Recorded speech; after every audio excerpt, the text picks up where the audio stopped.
And then back to what we were talking about before, like the whole like your body, my choice thing.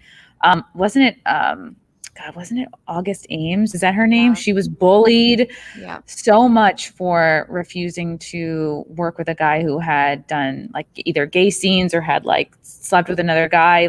And again, it's perfectly reasonable requests. Like, just because you're a painter doesn't mean you have to, be like, this is a terrible metaphor, but like there are some people you can choose not to work with.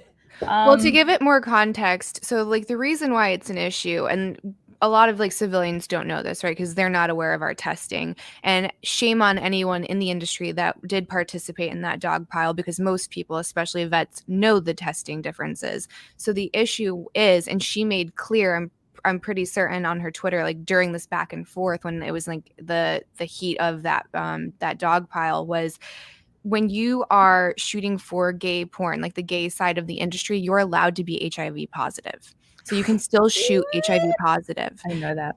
Yeah, I didn't either. Yeah, that's the issue. So then when they cross over to straight porn, you don't know who and when they might have been exposed to that.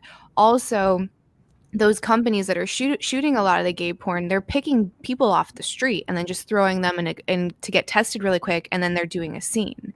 And obviously there's a window of error when it comes to testing. Like if you're not in that sweet zone, it's very possible that you do have something that just wasn't detected yet because it's not enough to show up on a test. So there is like a real concern when it comes to shooting with those people. So it's not like, oh, I'm just not into it, right? There's a serious safety measure that's just different. If testing was the same across the board, then I'm sure there'd probably be a lot more people that are comfortable with it, but that still doesn't mean that you have to be. And I remember I did one of my last like showcases I did before I got out of mainstream was for Blacked, and then everyone had an opinion on that. So you had, well, I can't believe she waited this long, she must be racist. And then other people were like, well, she shot for a company named Black, so she must be racist. And then you have the actual racist people coming out that are like, I can't believe you shot with a black man, I'll never watch you again. So you had it from all angles. And you're like, this is insane. This is my body, and I get to decide who I'm attracted to and who I want to sleep with. And I don't care if it pisses you off. You know what I mean? Like, that's my choice.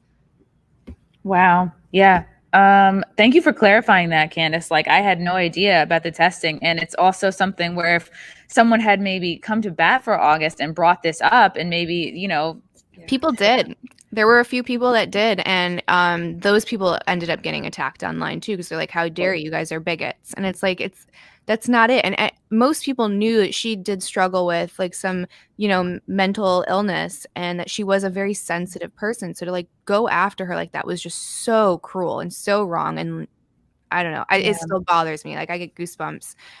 It was a really messed up situation. It's not easy. It's not an easy industry to work in, and it's not easy to have these beliefs